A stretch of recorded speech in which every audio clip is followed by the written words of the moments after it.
In reality क्या आपने देखा है कि जो क्रिमिनल्स होते हैं वो ऐसी कौन सी मेजर गलतियां करते हैं जिसकी वजह से वो पकड़े जाते हैं? देखिए, हर केस में ना एक अलग तरह की गलतियां करते हैं लोग। हर केस में अलग तरह की गलतियां करते हैं। जिसकी आप बात कर रहे हो ना, उनको हम ऑर्गेनाइज्ड क्राइम बोल सकते हैं। तो सर, हम ये देखते हैं कि हमारी कंट्री में ऐसे भी बहुत सारे हेनस क्राइम्स हैं जिनकी सजा बहुत ज्यादा है। तो ऐसे कौन से क्राइम्स हैं जिनकी सजा बहुत ज्यादा है लेकिन फिर भी लोग उसको करते रहते हैं और वो केसेस कम नहीं हो रहे? एनडीपीएस। अच्छा, वो एनडीपीएस ही है? नहीं, और भी बहुत सारे हैं, मैं सिर्फ एनडीपीएस नहीं बोलूंगा, एनडीपीएस उनमें से एक है। और भी ऐसे केसेस बता दें। ईओडब्ल्यू में जब केस ज्यादा चीटिंग फॉर्जरी का। ईओडब्ल्यू मतलब इकोनॉमिक ऑफेंसिव। जो एक मेजर क्रिमिनल्स होते होंगे जो बड़े बड़े क्राइम्स करते होंगे, उनके जीतने या उनके हारने में डिसाइसिव फैक्टर क्या होता है कोर्ट में? देखिए, सवाल तो आपने बहुत अच्छा पूछा। ये सवाल बहुत अच्छा आपने इसलिए पूछा कि डिसाइसिव फैक्टर क्या है। एक केस सामने आया जिस केस में क्लियर दिखता है कि ये ओपन एंड शट केस है, कि इसमें तो मर्डर हुआ है, इसी ने किया है। वकील साहब को पता है कि ये ओपन शट केस हो सकता है नहीं, हो सकता है।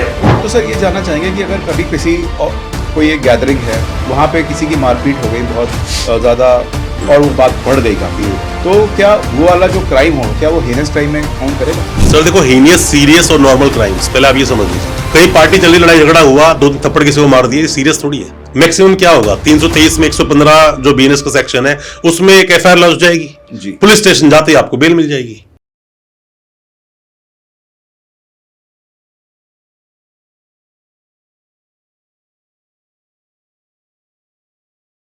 Ladies and gentleman, boys and girls, आपका द ह्यूमन क्वेश्चन शो में स्वागत है।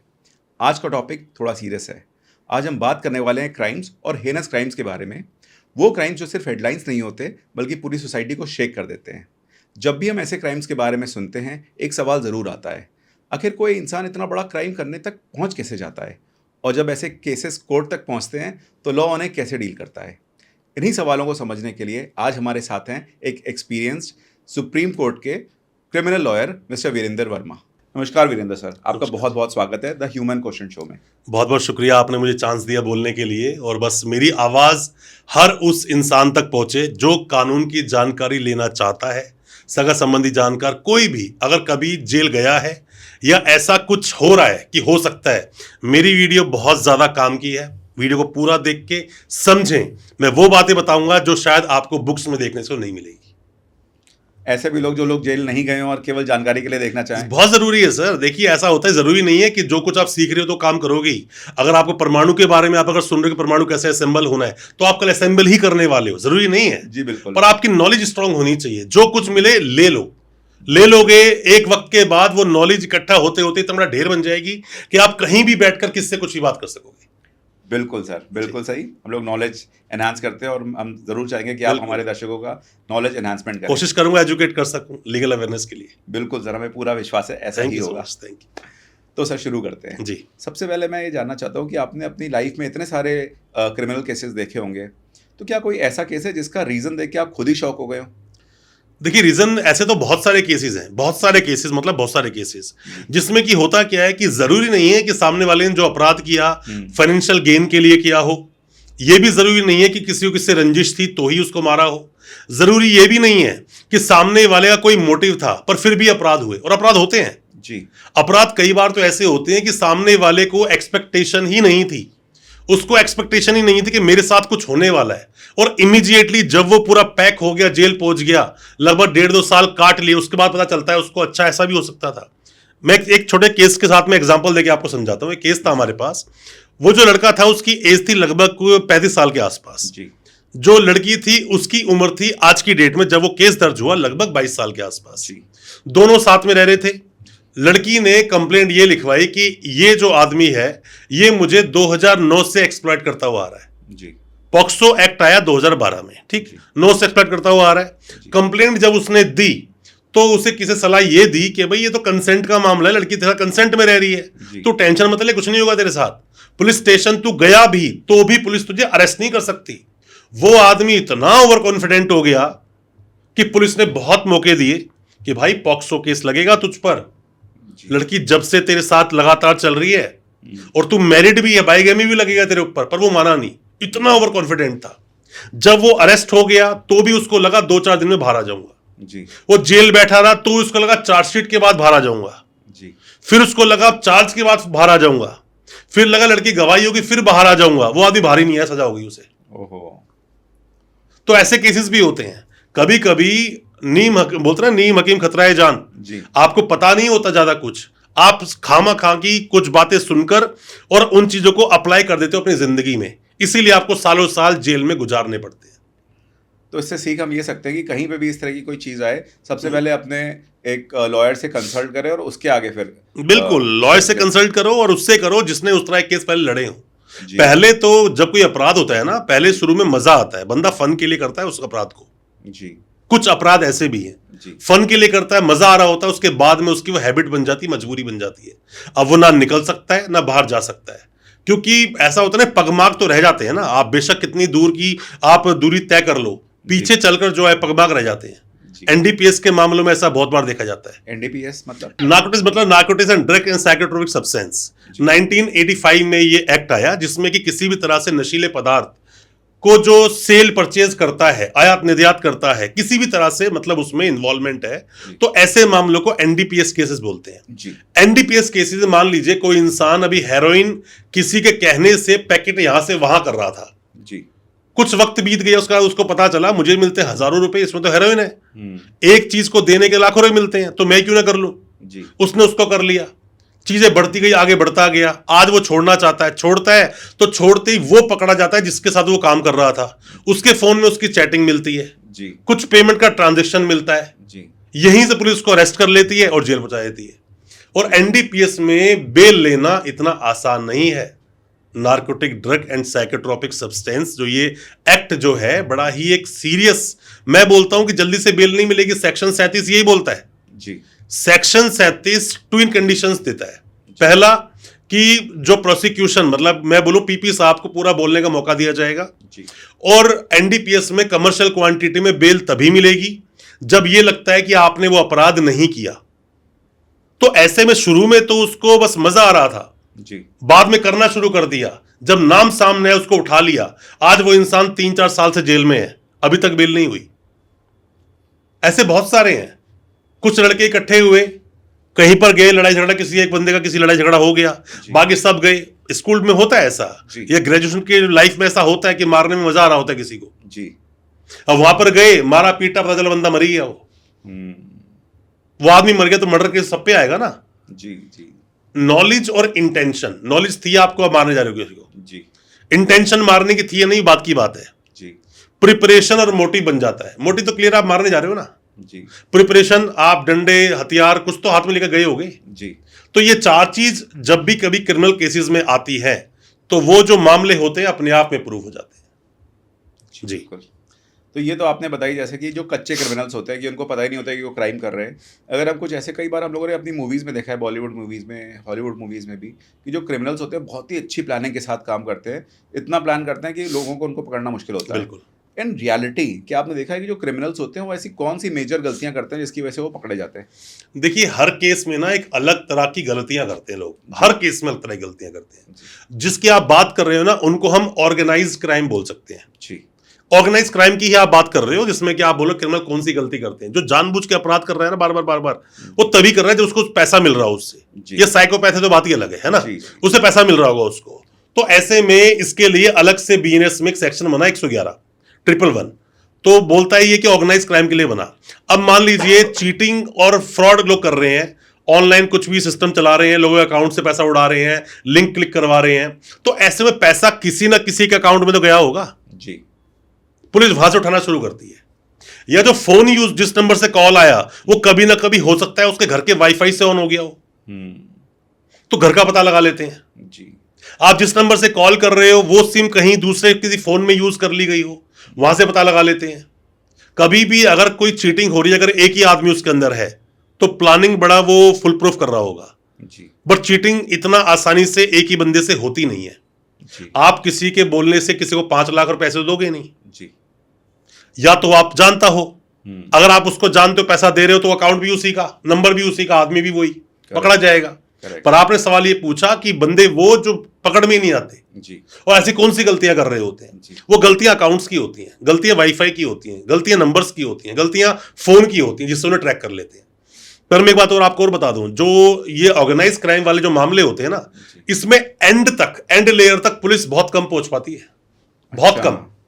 जितने केसेस मैंने फाइट करे हैं, एंड लेयर पर पुलिस कम पहुंच पाई। उससे पहले ही जो अकाउंट में पैसा आया उनको उठा लिया, किसके नाम पे नंबर था उसको उठा लिया, फोन वाला उठा लिया, वाईफाई वाला उठा लिया, ये सब बंदों को उठा के केस लगभग क्लोज हो जाता है। और जो पैसा चीट हुआ वो पैसा वापस कभी आता नहीं है, जी, और रिकवर हो भी नहीं पाता वो पैसा। मुश्किल से ही होता है या फिर नहीं होता एग्जैक्टली। तो सर, ये जो आपने बताया एनडीपीएस में कार्टल्स होते हैं, आखिरी तक कोई पहुंच नहीं पाता, तो ऐसे तो फिर इसका मतलब बहुत सारे लोग क्राइम करते होंगे, अपना उनका चलता होगा और पुलिस उन तक नहीं पहुंच पाती होगी। देखिए, बहुत सारे ऐसे क्राइम है, बहुत सारे।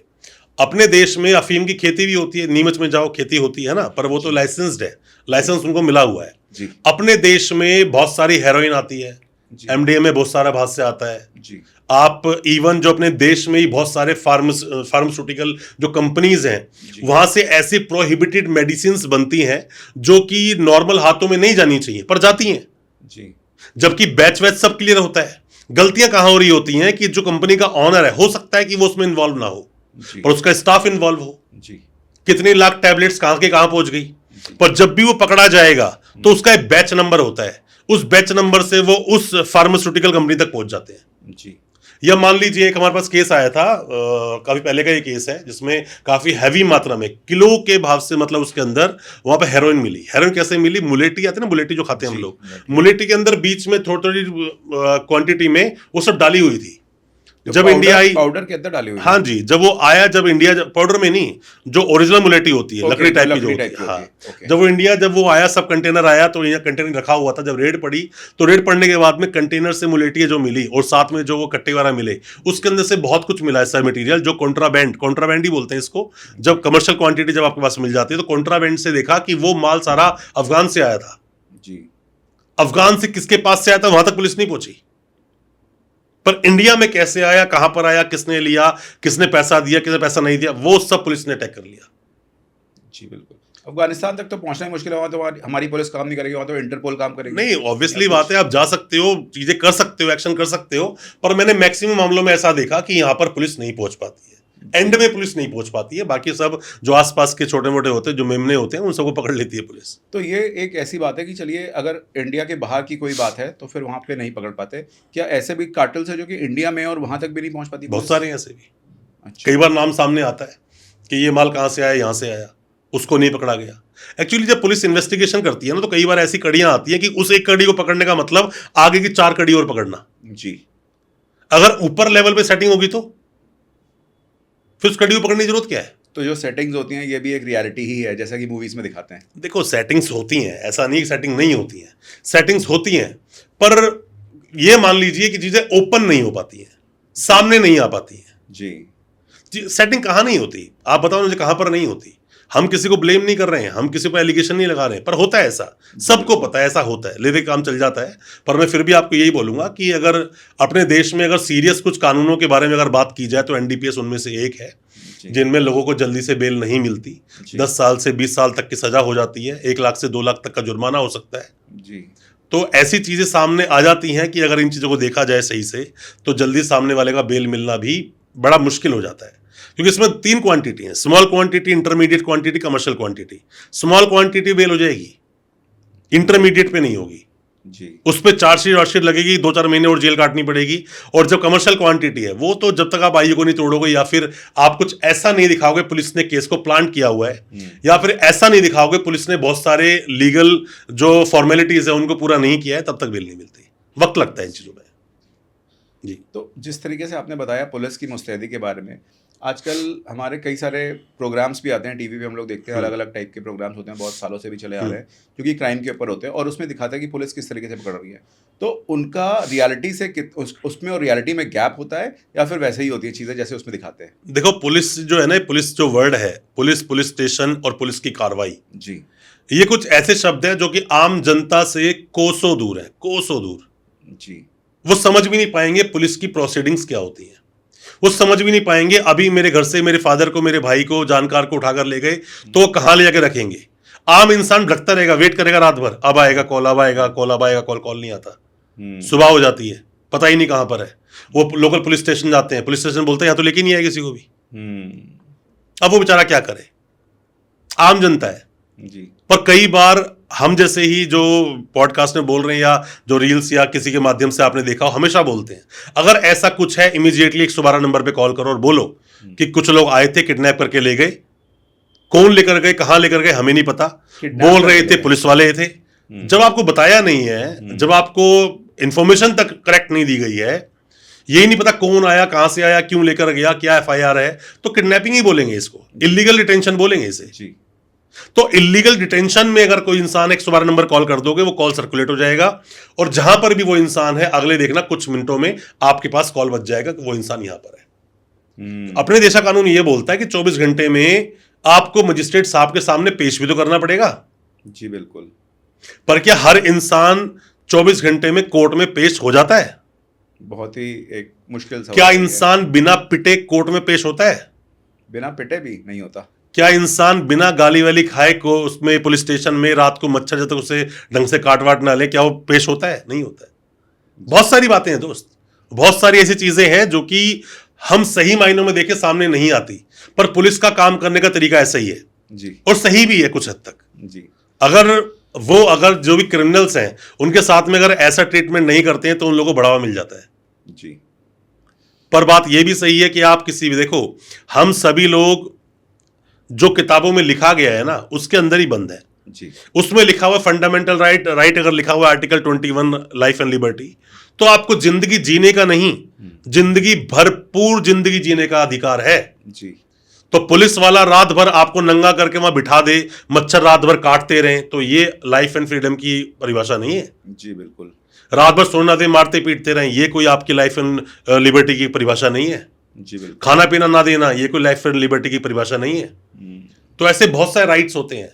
आपका खुद का अधिकार है। क्या अधिकार है भाई? राइट टू नो मेरे अगेंस्ट केस क्या है, राइट ऑफ प्रिवेसी आपके पास है। जी आपका फोन लिया, पुलिस वाले स्क्रॉल डाउन करना शुरू हो गए, जी आपकी वाइफ के साथ में कुछ फोटोज हैं, जी तू कौन है भी देखने वाला? जी तो इसीलिए बहुत सारे ऐसे राइट्स बन जाते हैं जिन राइट को कई बार बाईपास कर दिया जाता है। जी और बाईपास वो इसीलिए हो रहे होते हैं कि कोई भी उसके ऊपर पॉइंट रेज नहीं कर रहा होता, जी कोई भी हैंड रेज नहीं करता है कि नहीं आप गलत कर रहे हो, ऐसा नहीं होता। जी चलता रहता है, चल रहा है, चलता रहेगा। जब जब एक्शन होते हैं किसी पुलिस वाले पे तो वो लाइन पे आ जाता है कि सस्पेंड हो जाता है, कुछ वक्त के बाद फिर से वैसे ही। जी तो चलता ही है सर ये तो। सर ये जानना चाहेंगे कि अगर कभी कोई एक गैदरिंग है, वहाँ पे किसी की मारपीट हो गई बहुत ज़्यादा और वो बात बढ़ गई काफ़ी, तो क्या वो वाला जो क्राइम होगा, क्या वो हेनस क्राइम में काउंट करेगा? सर देखो, हीनियस, सीरियस और नॉर्मल क्राइम्स, पहले आप ये समझ लीजिए। जी कहीं पार्टी चल रही, लड़ाई झगड़ा हुआ, 2 थप्पड़ किसी को मार दिए, सीरियस थोड़ी है। जी मैक्सिमम क्या होगा? 323 में 115 जो बीएनएस का सेक्शन है उसमें एक एफआईआर लॉन्च हो जाएगी, जी पुलिस स्टेशन जाते ही आपको बेल मिल जाएगी, जी बाद में वो केस चलेगा। तो ये नॉर्मल केस हो गया। जी अब सीरियस क्या होगा? किसी इंसान को करा और उसका हाथ सर पकड़ के और शीशे में दे मारा, उसके इतना ज्यादा कांच से चोट लग गई कि आंख ही फूट सकती थी, ये सीरियस हो गया। जी अब उस इंसान को पहले बिठा के रखा, पहले तो बैठा के वहां पर रॉड से मारता रहा, 2 दिन चाकू को उसको मार दिए, फिर उसको खड़ा करके उस सर पे कोई पत्थर वत्थर मार दिया। अब ये हीनियस की तरफ चला गया।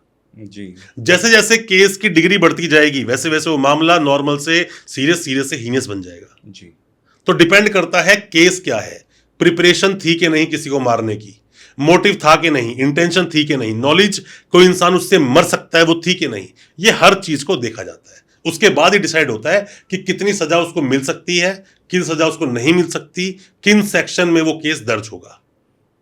और जरूरी ये भी नहीं है कि किसी इंसान का एफआईआर में नाम नहीं है तो पुलिस उसको अरेस्ट नहीं कर पाएगी, ऐसा भी नहीं है। जी मान लीजिए मारने वाले में टोटल 3 लोग थे, पर वो तो एक को ही जानता था, उसने एक का नाम लिया, जी पर कोई 2 लोग और उसको पीछे से मार रहे थे, दूसरे बंदे ने एक ने स्टेटमेंट दी कि 2 लोग और थे पीछे से इसको मार रहे थे, जी तो उनका नाम भी तो आएगा, पर वो एफआईआर में नहीं है। जी अब पुलिस जो आगे अपनी चार्जशीट बनाएगी उसमें उसका नाम होगा और उसको अरेस्ट भी किया जाएगा। जी जी जी आज मैं पहली बार सर काफ़ी इतने खतरनाक क्राइम्स के बारे में सुन रहा हूँ, तो मेरे लिए भी काफ़ी एक नया एक्सपीरियंस है, ये नया। हमारा तो रोजा काम है सर, रोज ये करना होता है हमें तो। जी जी हमारे रोजाना की प्रैक्टिस है, मतलब हमारी। जी तो सर आगे बढ़ते हैं, ये देखते हैं कि अपने इंडिया में, अपने भारत में हमारे ग्रीड से ज़्यादा रिलेटेड जो क्राइम्स होते हैं वो होते हैं, या फिर रिवेंज से ज़्यादा रिलेटेड क्राइम्स होते हैं? देखिए, केसेस को समझना पड़ता है पहले कि ग्रीड से कौन से क्राइम होंगे और रिवेंज से कौन से क्राइम होंगे। जी रिवेंज से होंगे आपको जान से मार देना, जी आपको मारने की कोशिश करना, आप नहीं मरे, अटेम्प्ट टू मर्डर जिसे आप बोलते हो, जी या आपका हाथ पैर काट कूट देना, जी गरम तेल डाल देना आपके ऊपर, आग लगा देना, छत से धक्का मार देना, ये तो रिवेंज हो गया। जी अब रिवेंज किसी को ठगने में भी हो सकता है, ऐसी बात नहीं है। जी एक आदमी से आपकी रंजिश है, कुछ भी है, और वो आदमी दिमाग का बहुत तेज है, उसने बोला मुझे पता है इसको ठगना कैसे है, जी हनी ट्रैप में फंसा सकता है आपको, वो रेप कैसे फंसा सकता है आपको, वो पॉक्सो कैसे फंसा सकता है आपको, वो आपको एनडीपीएस कैसे फंसा सकता है। तो अब इसके अंदर क्या है कि यहां पर उसका देखा जाए तो फाइनेंशियल गेन भी हो जाएगा और यहां पे उसका पर्पस फुलफिल भी हो जाएगा। मेन अल्टीमेट क्या है कि आपको जेल भेजना, आपको जेल भेजना, पुलिस के वहां से उसने डिमांड करवा दी 10-20 लाख रुपए की, कुछ खुद ने भी ले लिया। तो डिपेंड करता है कि केस किस तरह का है और किस तरह केस दर्ज हो रहा है। दोनों तरह के केस हिंदुस्तान में रिपोर्ट होते हैं, ग्रीड पर भी होते हैं, पर्सनल रिवेंज पर भी होते हैं। ग्रीड ज्यादा है, अच्छा, ग्रीड उससे रिवेंज से ज्यादा है। जहां पैसा आ गया वो ग्रीड ज्यादा है। जी तो इसीलिए यहां पर खुद ही अपने देश की गवर्नमेंट जो है, उन्होंने ऐसे प्रोविजंस बनाए हैं कि अगर कोई भी इंसान इकोनॉमिक किसी भी तरह के ऑफेंसेस अगर होंगे तो उसने जो पैसा कमाया वो इसलिए कमाया कि वो पैसे से ज्यादा प्यार करता है, पैसा कमाना चाहता है, जी इसीलिए उसने ऑफेंस किया। तो क्यों ना पहले पैसा ही छीन ले जाए उससे। इसीलिए अपने देश की गवर्नमेंट उसकी प्रॉपर्टीज को, उसके पैसे को, हर चीज को अटैच कर लेती है। जी सबसे तो पहले रीढ़ की हड्डी पहले टूट जाती है उस इंसान की, जी तो आगे फाइट कैसे करेगा। मैंने इसके भी देखे हैं कि इसके भी बड़े अलग अलग तरीके होते हैं लोगों के, कि लोग अपना ट्रस्ट अलग से बना के रखते हैं क्योंकि वहाँ पे गवर्नमेंट या जो भी अथॉरिटीज़ नहीं पहुँच सकती, वो वहाँ पे अपना पैसा बना लेते हैं और उसके बाद फिर अगर मान लीजिए कुछ फ्रीज भी होंगे उनके, तो उनके पर्सनल अकाउंट्स या उनकी कंपनी के अकाउंट्स होंगे, उसके ऊपर जो ट्रस्ट होएगा उसके ऊपर कोई भी नहीं छू सकता। क्या कुछ ऐसा है? नहीं, देखो ऐसा नहीं है। आपने कोई क्राइम किया, फिर चाहे वो ट्रस्ट है, सोसाइटी है, या फिर आपके इंडिविजुअल अकाउंट्स हैं, चाहे वो पैसा किस तरह से लॉन्ड्री होके आ रहा है, जी प्रोसीड्स ऑफ क्राइम बोलते हैं जैसे। अगर आप पीएमएलए की तरफ अगर केस में जाओगे, ईडी की तरफ, तो प्रोसीड्स ऑफ क्राइम बोलते हैं, इसको पीओसी बोलते हैं, क्योंकि ये बताते हैं पैसा कितना कहां से अर्जित किया गया। जो पैसा आ रहा है ना, प्रोसीड्स ऑफ क्राइम है ये। जी तो अल्टीमेटली ये देखा जाता है कि जो पहले जो केस हुआ, ये काम कैसे करता है। मान लीजिए केस दर्ज हुआ आपके ऊपर कि 100 करोड़ की चीटिंग वीटिंग का केस था। जी पहले वो केस, नॉर्मल केस दर्ज होगा, उसकी इन्वेस्टिगेशन होगी, उसके बाद वो मामला ईडी पे जाएगा। अगर ये केस खत्म हो गया तो वो भी केस खत्म हो जाएगा, जी क्योंकि उसका जो जन्म हुआ वह इस केस से हुआ। तो मेन क्या होता है कि केस को देखा जाता है कि केस जो सामने आया, उस केस को होने के पीछे प्राइमा फेसी दिख क्या रहा है। जी कई बार पैसे का लेन देन दिख रहा होता जी। है, बट जब पुलिस बहुत तरीके से इन्वेस्टिगेट करती है, फिर वहां दिखता है कि भाई यहाँ तो कॉन्ट्राबैंड्स, मतलब नशीले पदार्थ का बिजनेस हो रहा था, जी यहाँ पर लड़कियों की सेल वो सब चल रही थी, ट्रैफिक खरीद फरोख्त, हाँ ट्रैफिकिंग चल रही थी, वो देखा जाता है। कई बार देखा जाता है कि ये तो अलग अलग डमी अकाउंट बना के फर्जी पैसा लोगों से ले रहे हैं। जी तो जब डीप इन्वेस्टिगेशन शुरू होती है ना, वहां से सबसे शुरू होती है। और इसीलिए आपने देखा होगा जब भी किसी केस में किसी का नाम आता है तो वहीं से वो दूसरी जो पार्टी होती है अपने वकीलों को पुलिस स्टेशन भेजना शुरू कर देते हैं जी कि पता तो चले केस में क्या हो रहा है, पता चले केस क्या है, और आपको जानने का अधिकार है कि आपके अगेंस्ट केस क्या है। तो सर, हमारी इंडिया इतनी बड़ी, कहते हैं कि India is not a country, it is a country of countries. Obviously. इतना बड़ा देश है हमारा, 70% उसमें हमारे गांव हैं और 30% हमारे शहर हैं। गांव कस्बे दोनों मिलाकर। जी, गांव और कस्बे दोनों मिला के। तो क्या वहाँ पे ऐसे क्राइम्स होते, क्या आई एम श्योर कि वहाँ पे भी काफ़ी क्राइम्स होते होंगे, तो क्या ऐसे क्राइम्स होते हैं जो सरफेस पे आते ही नहीं है और अथॉरिटीज़ को पता ही नहीं चलते होंगे और पीछे से ही वहीं पे खत्म हो जाते हैं? जामताड़ा जो आपने सीरीज देखी होगी ना जी, वो कोई एक दिन, 2 दिन या साल भर में सामने नहीं आ गया था सब कुछ। जी, बहुत वक्त लगा सामने आने में। जी, गांव देहात में खास बात होती है कि कोई भी कुछ भी अगर होता है ना, पूरा गांव तक इंफॉर्मेशन पहुंच जाती है जी, और गांव के लोग अपने बच्चे को बचाने की कोशिश भी करते हैं। जी, और वहीं का जो पुलिस स्टेशन होता है वो भी छोटी मोटी चीजों को दबा देता है। कई सारे मैंने मामले से देखे, 307 का मामला था, मतलब कि अटेम्प्ट टू मर्डर का मामला था। किसी को हुआ, दोनों बंदों कॉम्प्रोमाइज हो गया, पर एफआईआर में नाम है, जी। बट पुलिस उसको अरेस्ट नहीं कर रही है। ऐसा क्यों होता है? गांव देहात में एक हाँ, गाँव देहात। मतलब बन जाती है, पर्सनल बॉन्डिंग बन जाती है इंसान जी। की। में केस हमने ऐसा भी देखा कि उसमें 304 का मामला, दहेज हत्या वाला मामला था। लेडीज की डेथ हो गई, एफआईआर दर्ज हो रखी है, सेशन कोर्ट बेल लगाई, डिसमिस हो गई उसकी एंटीसिपेटरी बेल। आज उस बात को 1.5 साल हो गया, वो अपने घर में ही है, पर पुलिस को अरेस्ट नहीं कर रही है। जी, पुलिस इसलिए नहीं कर रही है कि दोनों पार्टी का कॉम्प्रोमाइज हो गया, बट पुलिस कोई पावर थोड़ी है। एक बार सेशंस कोर्ट से अगर बेल डिसमिस हो गई जी। तो कोर्ट ही उसको बेल देगा। जी, पुलिस के पास 100% राइट है उसको अरेस्ट करने का। छोटे मोटे अगर किसी छेड़छाड़े केसेस हो गए या रेप के केस हो गए, तो कई बार वहां पर गांव अपनी इज्जत की वजह से भी उन केसेस को रिपोर्ट नहीं करता है। जी, डोमेस्टिक वायलेंस जैसे केसेस सामने आती ही नहीं है। जी कि गांव में इज्जत शर्म की बात ज्यादा आ जाती है। जी छोटे मोटे चीटिंग के मामले सामने आते ही नहीं है। जी मामले सामने कब आते हैं? किसी को जान से मार दिया जी या फिर किसी की जमीन हड़प ली। जमीन के मामले भी ज्यादातर वो लोग आपस में निपटा लेते हैं। पर यहां पर सिटीज में क्या होता है, मेट्रोपॉलिटन सिटीज में क्या होता है, कोई भी किस तरह के मामले अगर होते हैं तो लाइमलाइट बन जाते हैं। जी पुलिस बड़ा एक्टिवली काम करती है उस पर। ऊपर से जो लोकल मीडिया पुलिस स्टेशन पहुंच जाती है।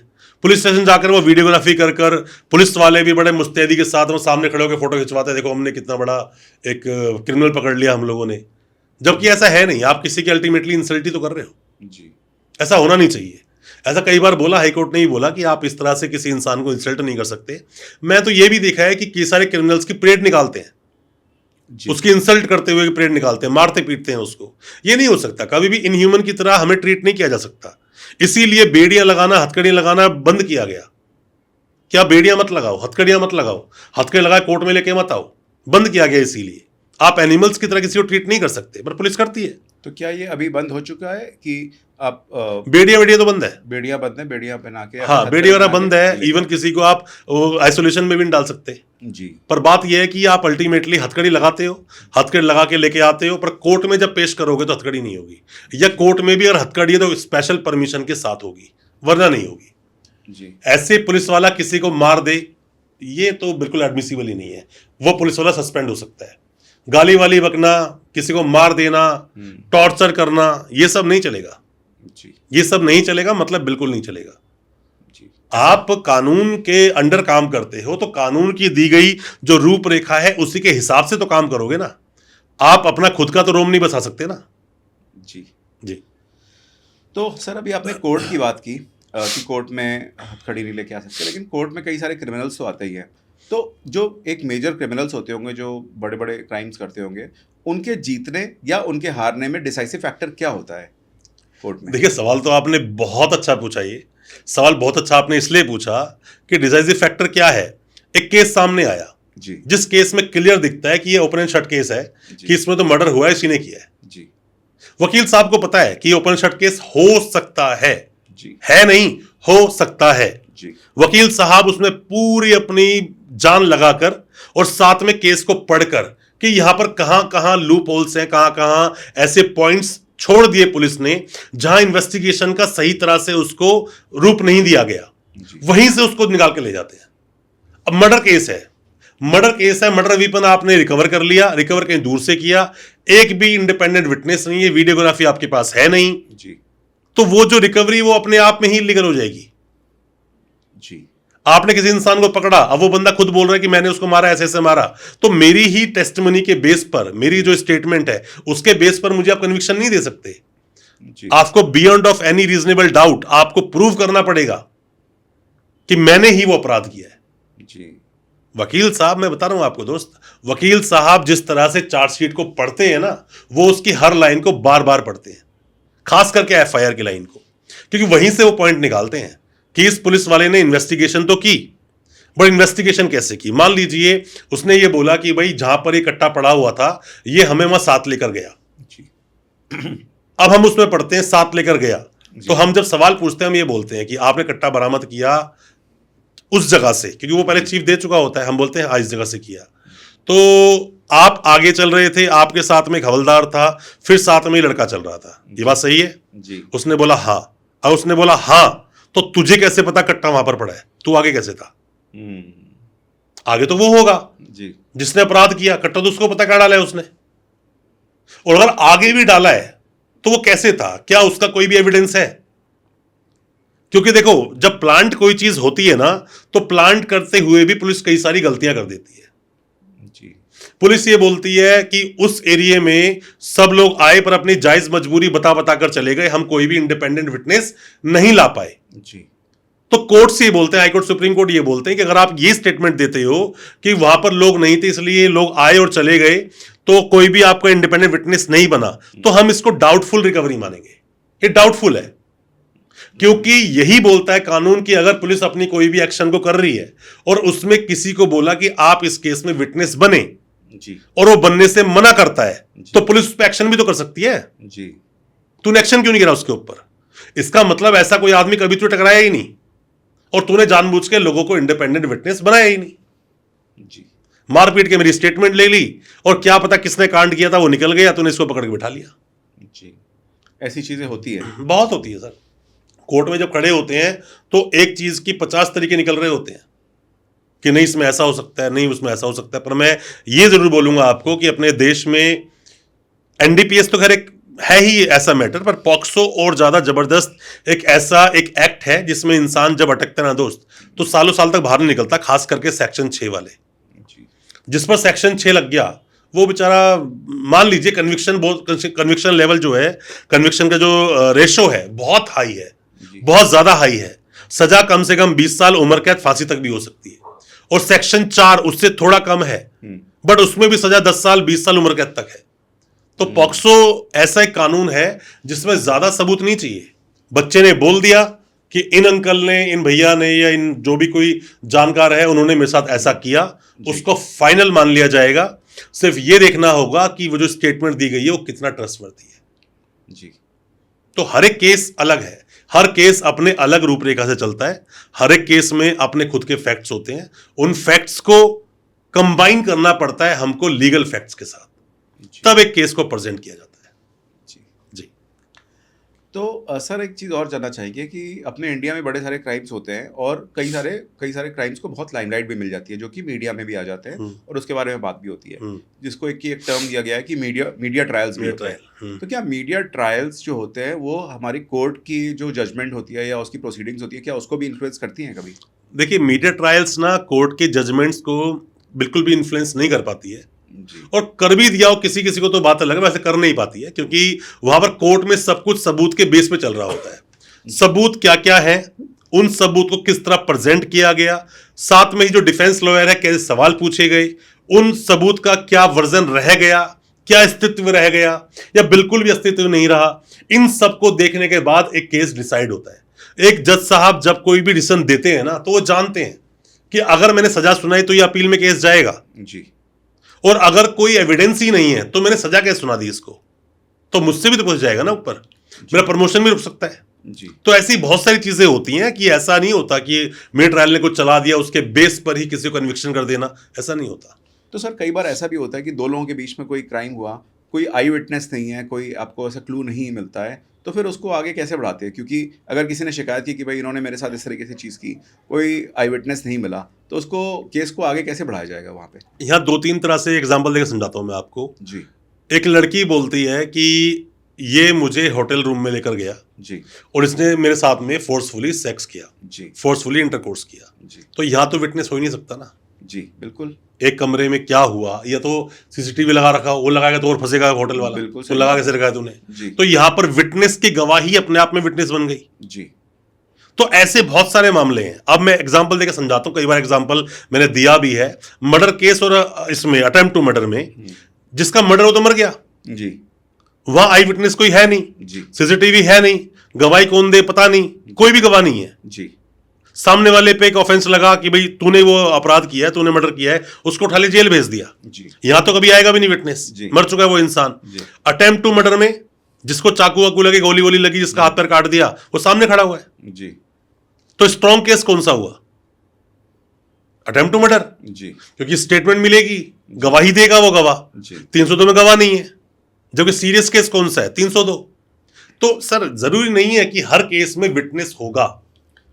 तो मैं वही जानना चाह रहा हूँ कि फिर जस्टिस होएगा कैसे अगर? सर सिर्फ एक ही एविडेंस के आधार पर केस नहीं चलता। जी आप जब कोई चार्जशीट पढ़ोगे ना, तो list of witnesses, list of documents, जी। दो चीज लिखी होती है। लिस्ट ऑफ डॉक्यूमेंट में क्या क्या डॉक्यूमेंट्स आप दिखाओगे, जैसे रेप हुआ, एक कमरे के अंदर क्या हुआ क्या नहीं हुआ वो तो बात अलग है। जी अब चार्जशीट लगेगी कोर्ट में, चार्जशीट लगने के बाद वकील साहब डिसाइड करेंगे कि उनका डिफेंस क्या होगा। अब वो कहते हैं कि भाई ये तो कंसेंट का मामला है और मेडिकल में कुछ आया ही नहीं, जी तो कंसेंट भी क्यों लेना? जी फिर तो ये बोलना है कुछ हुआ ही नहीं। जी अगर कुछ आया तो कंसेंट पे जाना है, कुछ आया ही नहीं तो कुछ हुआ ही नहीं। बड़ी सिंपल सी बात होगी ना यहां पर। जी, जी। अब उसी तरह से मान लीजिए कि 307 का मामला है, एक आदमी के चोट वोट लगी, एक आदमी के चोट बिल्कुल भी नहीं लगी, जी तो क्या वो अटेम्प्ट टू मर्डर नहीं होगा? होगा, क्यों? सामने वाले ने अटेम्प्ट किया उसको मारने के लिए, पर वो मरा नहीं, बच गया, चोट भी नहीं लगी, खरोच भी नहीं आई, फिर भी वो अटेम्प्ट टू मर्डर में केस काउंट किया जा सकता है। हर जगह विटनेस हो जरूरी नहीं है। एनडीपीएस जैसे मामलों में इंडिपेंडेंट विटनेस नहीं होते, कई बार वीडियोग्राफी भी नहीं होती, सारे पुलिस वाले होते हैं। और पुलिस वालों की जो विटनेस, जब वो विटनेस बनते हैं, स्टेटमेंट जो होती है वो हमेशा डाउटफुल मानता है कोई भी कोर्ट। जी, पुलिस की जो स्टेटमेंट है उसको कभी भी श्योर शॉट नहीं माना जाता कि कंफर्म्ड है, बस जो बोल रहे हैं वही कटु सत्य है, ऐसा नहीं होता। ऐसा अगर होगा तो हर बंदा जेल में पड़ा रहेगा, बाहर कहां से निकलेगा वो। तो एक वकील साहब जब कोई डिफेंस तैयार करते हैं, चीटिंग का मामला, मान लीजिए चीटिंग का मामला है, आपसे मैंने चीटिंग करी, मैंने 10-20 लाख रुपए आपसे ऐंठ लिया कि मैं आपको प्लॉट बेचूंगा, पेपर में सब कुछ दिखा दिए, इसमें कोई विटनेस थोड़ी है। पर वो विटनेस कौन है? जो पेपर आपसे मिला मुझे, पेपर आपके फोन में था, मतलब फॉर्ज डॉक्यूमेंट है। वो विटनेस अपने आप में एक एविडेंस बन गया कोर्ट में। अकाउंट में जो पेमेंट आई वो अकाउंट विटनेस बन गया। तो जरूरी नहीं है कि इंसान ही विटनेस बनेगा। अब जिसमें रेप हुआ तो वो जो होटल था, होटल का रजिस्टर विटनेस बन जाता है, वो एविडेंस है एक। जिसने एंट्री की होगी वो बन जाता है। पेमेंट अकाउंट से की होगी, पेमेंट की लड़की ने अपने अकाउंट से, जाके एंट्री भी खुद कर रही है, पहला नाम भी मेरा ही लिखा, पहला साइन भी उसी का है, तो भाई रेप थोड़ी हो सकता है ये। कंसेंट बड़ा क्लियर दिख रहा है। राइट। आप जब केस के अंदर डीप में घुसते हो ना सर, तो घुसते घुसते पता चलता है। एक आदमी बोलता है इस बंदे ने मुझे फेंक कर चाकू मारा, बस छू के निकल गया वरना मर जाता। वो अकेला बोलने वाला अपनी स्टेटमेंट दे रहा है, ना कोई विटनेस, ना कोई सीसीटीवी, ना उसके खरोच। तो क्या इसकी बात को मानकर पुलिस सामने वाले उठा के जेल में डाल देगी? नहीं डाल पाएगी। उसी तरह कोई बंदा बोलता है, आपके इल्जाम आ गया कि भाई बाहर एक बंदा लॉकी नाम का बंदा घूम रहा, तुमने उसको मर्डर करके आए हो तुम। अरे मर्डर करके आया हूं तो कनेक्ट तो करोगे। हो सकता है लास्ट सीन थ्योरी के बेस पे केस हो कि लास्ट टाइम वो आपके साथ ही देखा गया था। सर एविडेंस के बिना अपने देश में कोई केस नहीं चलता, एविडेंसेस का होना जरूरी है। वो एक बात अलग है, बर्डन ऑफ प्रूफ शिफ्ट हो जाए। एनडीपीएस में एक्यूज को ही प्रूव करना है मैंने अपराध नहीं किया, पॉक्सो में एक्यूज को ही प्रूव करना है मैंने अपराध नहीं किया, पीएमएलए में एक्यूज को ही प्रूव करना है मैंने अपराध नहीं किया। तो ये बातें बहुत जगह फिट हो जाती हैं, पर जरूरी नहीं है उस चीज के लिए कि बस शक मिला उठा लो जेल भेज दो, ऐसा नहीं होता। जी। तो सर हम ये देखते हैं कि हमारी कंट्री में ऐसे भी बहुत सारे हेनस क्राइम्स हैं जिनकी सज़ा बहुत ज़्यादा है। तो ऐसे कौन से क्राइम्स हैं जिनकी सज़ा बहुत ज़्यादा है लेकिन फिर भी लोग उसको करते रहते हैं और वो केसेस कम नहीं हो रहे? एनडीपीएस। अच्छा, वो एनडीपीएस ही है? नहीं, और भी बहुत सारे हैं, मैं सिर्फ एनडीपीएस नहीं बोलूंगा, एनडीपीएस उनमें से एक है। और भी ऐसे केसेस बता दें। ईओडब्ल्यू में जब केस ज्यादा चीटिंग फॉर्जरी का। ईओडब्ल्यू मतलब इकोनॉमिक ऑफेंसिव विंग। ओके। जब मामला करोड़ों में चला जाता है तो वो देखो, लोग चीटर्स तो हैं और चीटिंग करते रहेंगे। आप नहीं करोगे, दूसरी जनरेशन आ जाएगी वो कर लेगी, वो हो जाएगी, तीसरी आ जाएगी वो कर लेगी, तो चलता रहेगा। एनडीपीएस चल रहा है, चलता रहेगा, चल रहा है ये तो लगातार, क्योंकि जब तक सप्लाई खत्म नहीं होगी, जब तक तो आगे की जो डिमांड है वो चलती रहेगी ना। सप्लाई हो रही है, डिमांड भी मार्केट में हो रही है, तो जो बीच के जो पैडलर्स हैं वो भी अवेलेबल है, तो इजीली हो रहा है। एनडीपीएस के बहुत ही रिजिड कानून है, जल्दी से बेल नहीं मिलती, सजा लोगों को हो जाती है, उसके बावजूद एनडीपीएस के केसेस है कि कम होने का नाम नहीं ले रहे, बढ़ते ही जा रहे हैं। तो सर क्या कभी जैसे अगर कोई कोर्ट में आ गया और जेन्युइनली कोई क्रिमिनल है, तो क्या वो क्रिमिनल कोर्ट में अगर अपनी गलती एक्सेप्ट ना करे, एक लेवल पे भी जाके ना करे, तो कोर्ट उसको कैसे देखती है? देखिए ऐसा होता है, जब कोर्ट में कोई जब केस शुरू होता है ना, कोर्ट में मान लीजिए केस शुरू हो गया, एफआईआर किसी पर लॉन्च हो गई, वो इंसान जेल गया कि नहीं गया बात की बात है, चार्जशीट फाइल हो गई। अब यहाँ पे स्टेज आती है कि गिल्टी और नॉन गिल्टी। अब वहां पर बंदा बोलता है कि नॉन गिल्टी, मतलब मैं गिल्टी नहीं हूं and I will face the trial. या बंदा बोलता है आई प्लीड गिल्टी, कि मैं गलती मानता हूं। अब गलती मानता हूं, चार्जेस फ्रेम नहीं होंगे उसके, वहीं पे उसको पेनल्टी कुछ लगाकर छोड़ देंगे। बहुत सीरियस मामला है, सजा सुना देंगे, कम से कम जो सजा होगी, पर मैक्सिमम पे नहीं जाएंगे वो लोग। पर अगर आप बोलते हो कि नहीं मैंने अपराध नहीं किया, तो ट्रायल चलेगा। और मैक्सिमम केसेस में यही होता है, लोग बोलते हैं मैंने अपराध नहीं किया और वो ट्रायल को फेस करते हैं, जबकि उनके पास एक रेमेडी है प्लीड गिल्टी की, कि अपनी गलती को मानो और निकलो। चीटिंग हो, फॉर्जरी हो या छोटे मोटे अपराध हो, उसमें अगर आप गलती मान लेते हो तो वहीं पर छोटा मोटा आपके ऊपर फाइन लगा के आपको छोड़ देते हैं और वहां से आप अपने केस से बाहर इजीली निकल सकते हो, प्लीड गिल्टी कर कर। मतलब ये एक रेमेडी आपके पास है, अदरवाइज तो ट्रायल लड़ना ही है, और ट्रायल कितने साल चलेगा आपको पता ही नहीं है। जी बिल्कुल जी। तो कभी ऐसा होता है कि कोई अगर क्रिमिनल है या अक्यूज है, उसकी फैमिली कॉम्प्रोमाइज़ करना चाहती है कि भाई चलिए हम लोग कॉम्प्रोमाइज़ कर देते हैं, लेकिन लॉ ही उसको अलाउ नहीं कर रहा है? बहुत बार होता है ऐसा कि भाई लॉ अलाउ नहीं करता कि भाई नहीं आप नहीं कर सकते। पर मैं आपको बता दूं, कंपाउंडेबल हो ना हो अपराध, कॉम्प्रोमाइज हो जाता है कई बार। कंपाउंडेबल मतलब? कंपाउंडेबल जब बुक्स में लिखा हुआ है कंपाउंडेबल और नॉन जी। कंपाउंडेबल, बुक्स में लिखा हुआ है 420 कंपाउंडेबल है, अब जब पैसा दोगे तभी केस खत्म कर सकते हो जी 307 का मामला या 109 बीएनएस का मामला कंपाउंडेबल नहीं है, जी पर यह कॉम्प्रोमाइज हो सकता है जी कि भाई दोनों पार्टी बोल रहे हैं अब केस नहीं चलाना हम लोगों को, तो ये कॉम्प्रोमाइज है, कंपाउंडेबल नहीं है पर कॉम्प्रोमाइज है, जी कॉम्प्रोमाइज हो सकता है। दोनों वर्ड अलग अलग है, दोनों को एक ही अगर हम तर्जुमा तोलेंगे तो दोनों का वेटेज अलग अलग आएगा। एक जगह जहां कानून ने परमिशन दे दी कि कंपाउंड करो और जाओ, एक जगह कानून बोल रहा है नहीं नहीं कंपाउंड नहीं होगा, पर कॉम्प्रोमाइज हो सकता है। जी तो ऐसे बहुत सारे मामले होते हैं जिनके अंदर की ज्यादातर जो नए वकील हैं या जिन्होंने ज्यादातर केस नहीं लड़े उनको नहीं पता कि हम कॉम्प्रोमाइज करा सकते हैं, बट वो केस को लड़ रहे होते हैं। अगर कॉम्प्रोमाइज करवा दें तो केस वहीं के वहीं खत्म हो सकता है या खत्म हो सकता था, क्योंकि ज्यादातर केस में खासकर डोमेस्टिक वायलेंस जैसे जो केस है ना, ये तो ईगो की लड़ाई है दोस्त। किसकी लड़ाई है? ईगो की लड़ाई, ईगो की लड़ाई कि मैं अच्छा हूं और तू अच्छा है, बस यही सब चलता रहता है इसके जी। अंदर। कोई अपनी गलती मानता नहीं है, कोई बैकफुट पे आना चाहता नहीं है, लड़ाई बढ़ती चली जाती है, कब वो तिल का ताड़ बन जाती है पता ही नहीं चलता। तो सर अगर किसी का भी किसी मान लीजिए केस में एक नाम आ जाता है तो वो उस जेल जाने तक की नौबत आ जाती है, तो क्या कोई ऐसी चीज़ है कि वो जेल ना जाए या जेल जाने से कैसे बचे?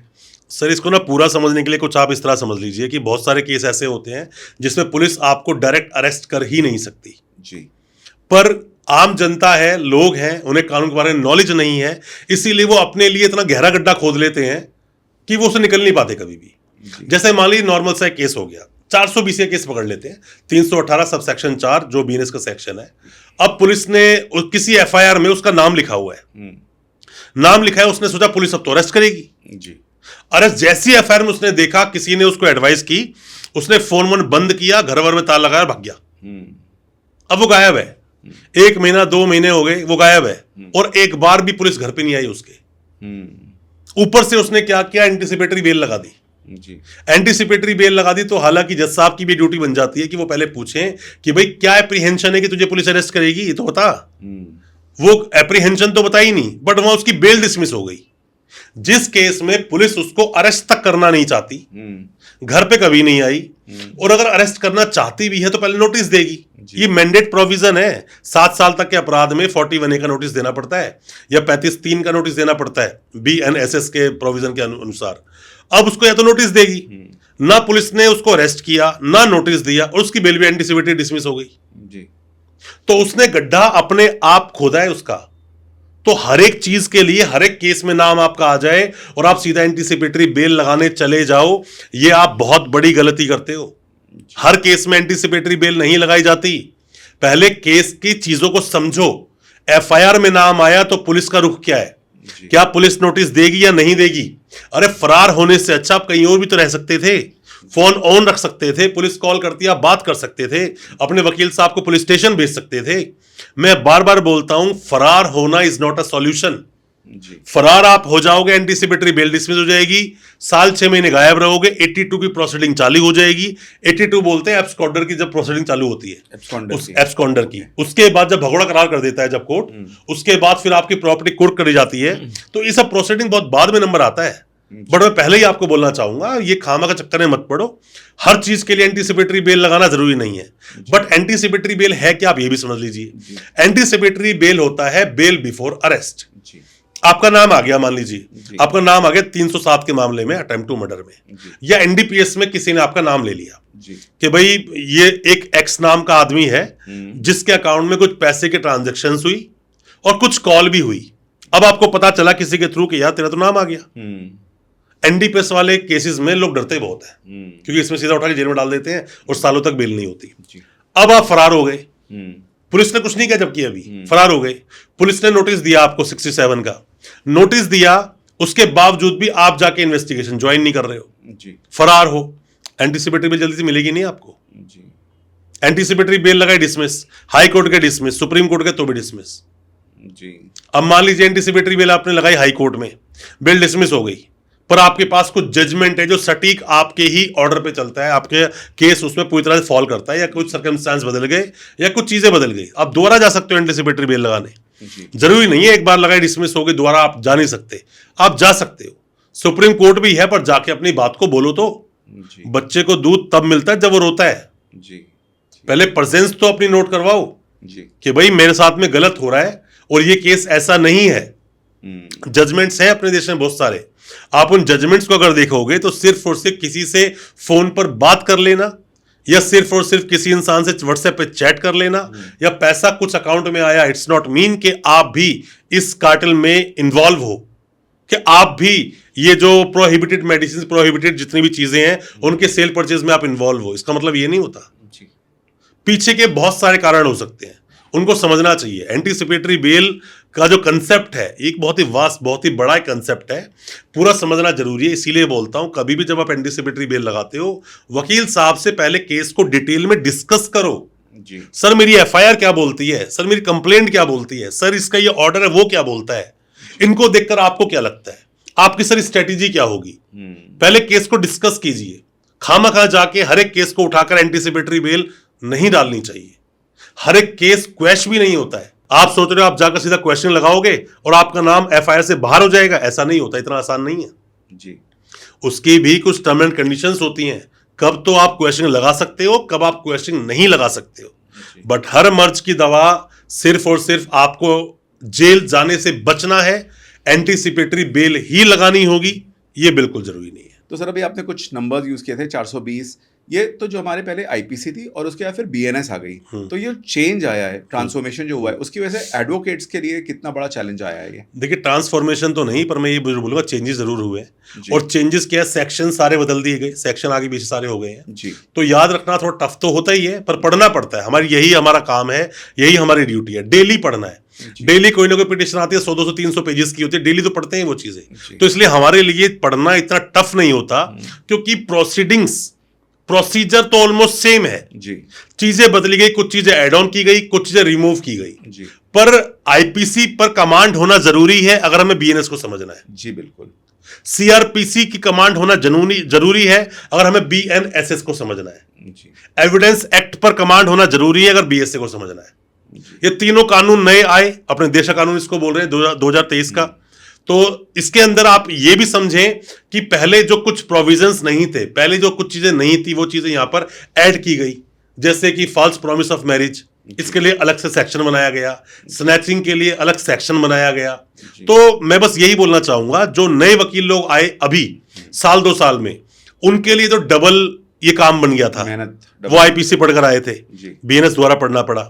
हम पहले से पढ़ते हुए आ रहे थे आईपीसी, तो बीएनएस को पढ़ने में इतनी ज्यादा टिपिकल मतलब इतनी प्रॉब्लम हुई नहीं, इजीली कर लिया। बट नए वकीलों के लिए प्रॉब्लम बहुत सारी ये हुई, क्योंकि एकदम से चीजें बदल जाना, फिर समझना, नोट्स बनाना। अब होता क्या कि हमारे पास एक एफआईआर आती है, तो एफआईआर का एक सीक्वेंस होता है। एफआईआर का सीक्वेंस क्या है कि किसी इंसान के ऊपर 420 लगी है, हम सेक्शन देखते हैं 5-7 सेक्शन लगे हैं, तो क्या है 420, 467, 468, 471, 120 बी, क्लियर है, क्योंकि यही मैक्सिमम लगे होते हैं उसके अंदर। अगर नया कानून अगर आ गया, नए में 318, 338, 338, 336, 340 और 61 ये लगा हुआ है, बाकी सब सेक्शन इसके आगे पीछे। पॉक्सो की अगर कोई एफआईआर लॉन्च हो गई, लड़का लड़की साथ भाग गए, तो 366 लग गया होगा उसके अंदर, सब सेक्शन 6 या 4 लग गया होगा, हमको पता है वो चीजों के लिए कि क्या लगाएंगे उसके अंदर। अब डिपेंड करता है कि एफआईआर जब आए तो लगभग सेक्शन सेम होते हैं जी। बहुत कम केस होते हैं जिसमें सेक्शनों के अलग से एड ऑन किया हुआ होता है जी। तो पहले वकील साहब यही पूछते हैं, जब भी आप बोलोगे सर मेरा केस है, केस क्या है, वो बोलता है रेप केस है। फिर रेप में वो दिमाग में अपने आप डिवाइड कर लेता है, पॉक्सो भी हो सकता है, गैंग रेप भी हो सकता है, नॉर्मल 64 का रेप हो सकता है, 69 का रेप हो सकता है। ये बंदा बोलता है मर्डर केस है, क्लियर हो गया भाई, 103 का सेक्शन है, क्लियर सी बात है, 302 पहले वाला सेक्शन है, क्लियर होगा ना यहाँ पर। अब ये देखना मर्डर हुआ कैसे है। मर्डर में 1 2 3 4 5 कितने लोग थे, साथ में ही थ्योरी क्या बनाई है, किस थ्योरी के बेस पर आपको अरेस्ट किया है, जेल में आप कब से हो, आपके अगेंस्ट एविडेंसेस कौन कौन से हैं, ये सब देखना पड़ता है। तो हर एक केस वैसे तो अलग है, पर अगर हम केस थोड़ा सुन लेते हैं तो पता चल जाता है बीएनएस का सेक्शन कौन सा, आईपीसी कौन सा, इतनी चैलेंजिंग नहीं होती जी। तो सर अगर कोई किसी गलत केस में फंस गया है या फिर गलती से किसी गलत केस में फंस गया है, तो उसको वहां से निकलने में सबसे बड़ा चैलेंज क्या आता है? सर चैलेंज तो देखो यही है कि पुलिस की आज भी यही सोच है कि बस बोलते हैं कि पिक एंड पुट, मतलब किसी को उठाओ और जेल में डाल दो, बस किसी को arrest and send to jail. ये जो एक थ्योरी चल रही है ना, ये थ्योरी हानिकारक है। इसलिए हानिकारक है। पहले देखना चाहिए खुद पुलिस वाले को भी कि वो जिसको अरेस्ट कर रहे हैं, क्या वो अरेस्ट जस्टिफिएबल है, जस्टिफाई कर सकते हो। जोगिंदर कुमार का जजमेंट है यूपी का, उसे बोलते हैं कि पुलिस किसी को अरेस्ट तो कर सकते हैं, बट ये रूटीन मैनर में नहीं होना चाहिए जी पर ये रूटीन मैनर में होता है। जी थोड़ा सा पुलिस को लगा कि अच्छा ये अपराध हो गया, हाँ इसमें तो अरेस्ट कर सकते हैं, अरेस्ट। पुलिस चाहे तो मर्डर केस में भी किसी को 35(3) का नोटिस दे सकती है, जी पर ये उनके दिमाग में ही नहीं आता। जी बस उनको हर बंदे को सीधा पकड़ना है, जेल भेजना है। जी तो ये जो चीजें हैं ना दोस्त, जो कि सामने कुछ चीजें आती हैं अक्सर, कि पुलिस को समझना चाहिए, ट्रेनिंग उस लेवल की होनी चाहिए कि पहले खुद वो संधि विच्छेद कर सके, जी खुद वो डिवाइड कर सके, खुद समझ सके किसमें तो मैं अरेस्ट करूं और किसमें मैं अरेस्ट ना करूं। पर वो सबको अरेस्ट कर लेते हैं इसके अंदर। जी जी हम लोग इतनी क्राइम्स की बात कर रहे हैं सर, तो अपनी सोसाइटी में इतने जो क्राइम्स होते हैं तो उनको कम करने का क्या तरीका है? एक तो तरीका ये हो सकता है कि हम लोग अपनी पनिशमेंट काफ़ी ज़्यादा स्ट्रिक्ट कर दें, और कुछ ऐसा तरीका होता है जो कोई ऐसा तरीका है जो प्रिवेंट कोई चीज़ें ले आए जिससे कि प्रिवेंट हो सके वो वाले क्राइम। तो ज़्यादा कारगर क्या चीज़ें होंगी आपके हिसाब से? देखिए, लोगों की जो सोच है ना, लोगों की सोच की वजह से क्राइम होते हैं। जी जितना ज्यादा विकसित इंसान होता जाएगा उतना ज्यादा वो क्राइम की तरफ भी बढ़ता जाएगा, कि सब लोग एक जैसे तो होते नहीं है। जी अब हम बात करें कि बहुत ही स्ट्रिक्ट कर दें कानून को अपने देश में, जी तो जिस बच्चे की पिटाई ज्यादा होती है ना, बच्चा आगे जाके ज्यादा बिगड़ता है। जी तो इसीलिए हम इतना स्ट्रिक्ट भी नहीं कर सकते। जी और अगर हम बिल्कुल लूज छोड़ देंगे तो कानून में जो अपराधी हैं उन्हें अपराध करने के लिए रास्ता मिल जाएगा। जी तो अल्टीमेटली बार बार पॉलिसीज लानी चाहिए, कानून को स्ट्रिक्ट करना चाहिए किसी पॉइंट ऑफ एक वे पर जाकर, कि भाई ऐसा हुआ तो इसका फिर दंड ये है, भाई सोच लो आप क्या करना है। जैसे एनडीपीएस में रख दिया कि नहीं भाई, प्रूफ भी आपको करना है कि आपने अपराध नहीं किया। कानून को स्ट्रिक्ट बनाना पड़ेगा, जी बट ये बिल्कुल ना भूलें कि अपना देश डेमोक्रेटिक कंट्री है, यहां पर इंसान को निकलने के रास्ते भी आपको साथ के साथ देने पड़ेंगे, आप इससे बिल्कुल भी नकार नहीं सकते। तो सर आजकल हम देखते हैं क्राइम के ऊपर बहुत सारी वेब सीरीज बनती हैं, बहुत सारी मूवीज बनती हैं, तो और वो बहुत ही ग्लैमरस तरीके से दिखाई जाती हैं वो, तो क्या उसका जो हमारा यूथ है उसके ऊपर क्या गलत असर पड़ता है, और उसके ऐसे केसेस क्या देखे हैं आपने? देखिए, फर्क तो पड़ता ही है, इसमें कोई दो राय नहीं, बिल्कुल भी। फर्क इसलिए भी पड़ता है कि आजकल के जो छोटे छोटे बच्चे हैं जिनकी 10-12 साल है, जी आप उनको देखो, आप उनकी मूवीज जरा सुनोगे कभी उनसे, कौन सी मूवी पसंद है उनको, वो मूवी पसंद है जिसमें बहुत ही ज्यादा मारकाट मची हुई है, जी बहुत ज्यादा, मतलब एक हाई लेवल की मूवी है जिसमें कि मारकाट ही है। अभी धुरंधर मूवी है तो इसकी बहुत ज्यादा, ये जो ज्यादा देखने वाले हैं ना, आप बोल दो कि नहीं इसमें रेटिंग लगा दी जाए कि इस एज से कम वाले बच्चे नहीं देख सकते, घर आएगी तब देख लेंगे, जी नेटफ्लिक्स पे आई है, कहीं पर भी आएगी तब देख लेंगे। जी और इसमें कोई दो राय नहीं है कि जो जनरेशन है,